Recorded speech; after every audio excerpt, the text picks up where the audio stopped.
Food for thought. Try. Just try it out. Just try to go talk to that person. Try to fill out that form. Try that job out. Try out that new experience that you've never done before. Just try it. Because the worst thing that you can say after you tried is, I did not like that experience. I did not like doing that. I wasn't comfortable doing that. And there are two differences between comfortability and the matter of liking something. Sometimes you genuinely might not like doing it. You don't like to, I don't know, maybe you have a fear of heights. You don't want to become a lineman because it has heights. Check that off your bucket list. That's the one more thing that you know that you don't want to do. But then there's another aspect of you are just uncomfortable. I don't like to speak in public because I don't like it. Well, what makes you not like it? It's the aspect of being in front of people and having the opportunity to be judged by hundreds, thousands, or even 10 people that are watching you speak and present. That just takes life experience. That just takes trial and error. Do you think I was comfortable speaking in public immediately? No. When I was younger, I was forced to speak in public. I was. Through my school, we had to do things that we spoke in public. In front of, 40, 50, 60, 70 people. In that time, I was like, whatever, don't care, I'll do it. But then when I stepped into that podium, I could feel my heart pounding inside my chest. And as I read my script, I read it. And I read it in front of 50 plus people. And I did that from the age of when I was in 4th grade, so like 10 or 11, all the way up until I was like in 8th grade, from like my K through 8 or 4 through 8, whatever. That's how you do it. You don't like to do it, no. It's uncomfortable, yes, but you do it anyway. I had no other choice, but it's paid off in dividends. During senior year, I took a speech class. I was comfortable with speaking in public by then. I was fine in that class, but I still was always nervous to present. It's always that nerves of trying to understand whether you don't like something or if you like something. Or like, if you don't like something genuinely, or if you're just uncomfortable. That was my gist. And one of the most beautiful things from that class was my favorite speech. I didn't give it, which was the most, not like, that's kind of conceited, but like, my favorite speech that I've ever heard, like, wasn't given by me. I don't know if that sounds conceited, but regardless, because there was a girl who was very uncomfortable public speaking. She was very nervous. You could see it. You could just feel it off of her. You could just get the vibes of her not liking it. But she changed. Because every single week, my teacher, shout out to you, teacher, made all of us do a presentation either every week or every other week. And we did this is what it was.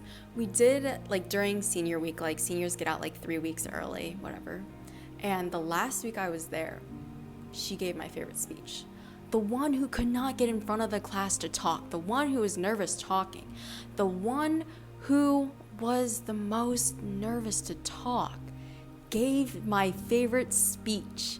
And it was about the quote, I'm going to butcher this. You know how good I am with my quotes. Not very.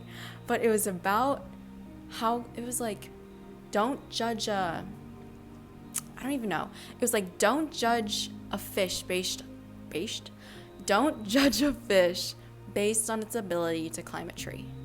Albert Einstein, not Einstein's. That's a bagel place. But Albert Einstein. I'll redo that.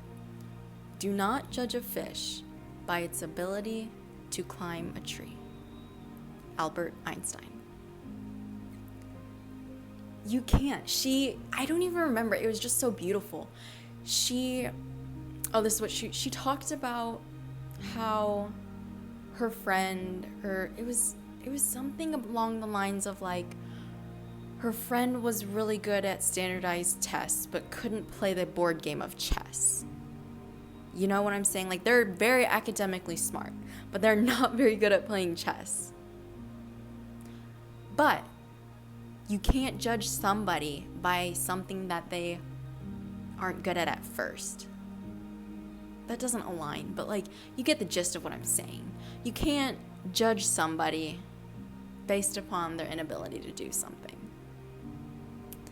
But, like, stemming a little backward from the speech, her ability to try for 18 weeks, 18 whole weeks, to give a total of 9 to 13, I don't know, whatever, the certain amount of speeches, she made my favorite speech. And I told her that. I told her, you gave my favorite speech out of this entire class. Because it was. You could see her effort. You could see how much she's transformed. You see how much she changed from the beginning to the end. And public speaking is just a simple example. But it's when you can not necessarily find something you're bad at and do it because it's a grade. It's rather it's about finding something. Actively finding something you are not good at, you are uncomfortable doing, and trying it. Just trying it. You don't even have to give 10%. Well, probably at least 10. I should say 50. You don't even have to give half of yourself. All you have to do is give of yourself just a little, consistently. Because it is so daunting to try to full board give your all to something you don't even like and expect an outturn, or like a outcome, a turnout. Yeah, like a turnout, like an event, like a result of something of substance when you give your all in the beginning and then you plateau and you decline by the end. What does that tell you?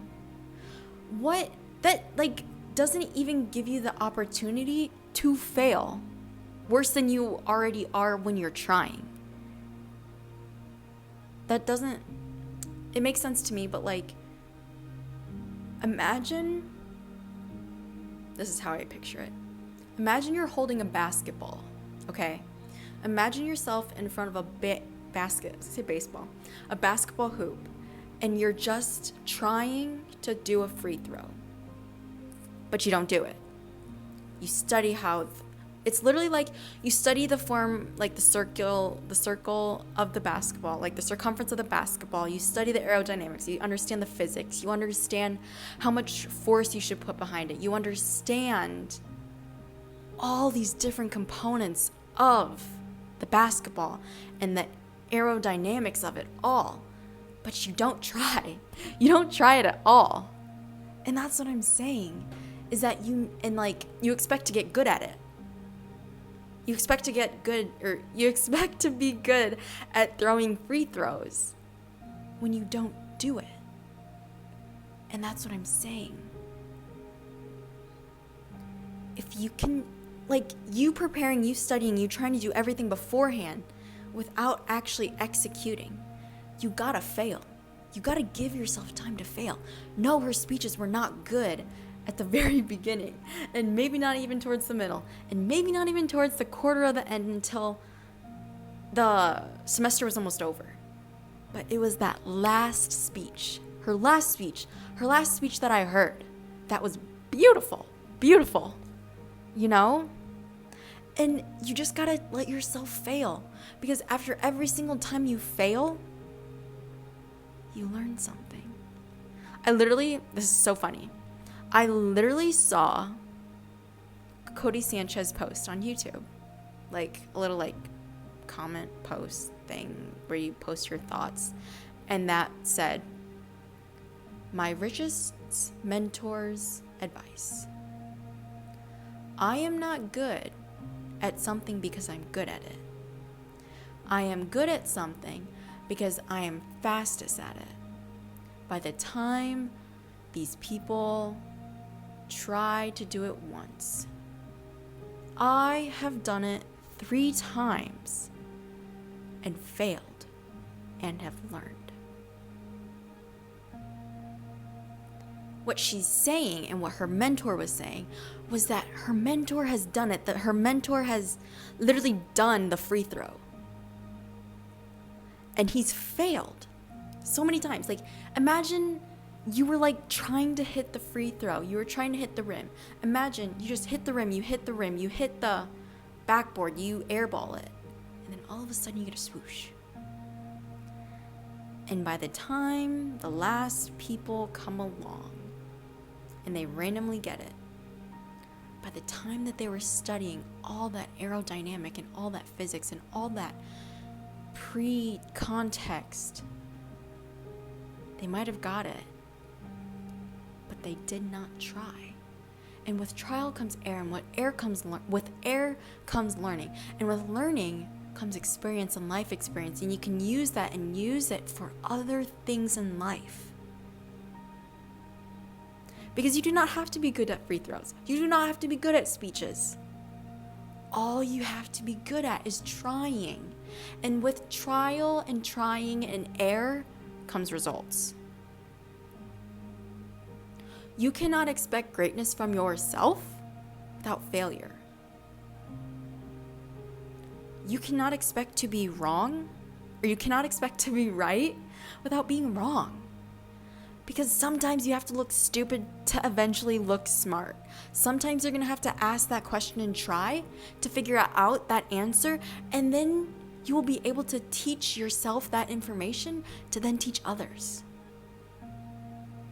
Imagine how these scientists, at the very beginning of these discoveries of these Nobel Peace Prize winners, they had to do it, and they had to fail. Maybe their failure was not as public as yours. I don't know how public your failing is. I don't think it's on national news, which I think is a good thing. But I'm saying, do not be afraid to fail. Because you do not want to look back and think, wow, I wish I would have done this. I wish I could have done that. I should have done this. Because that is the thing that is going to bite you in your rear end. That's gonna be the thing that gets you. And you do not want to allow that to haunt you. I saw this, it's an Instagram post, very credible. Kidding. Take this with a grain of salt. But regret weighs heavier than failure. Just think about that. Regret weighs heavier than failure.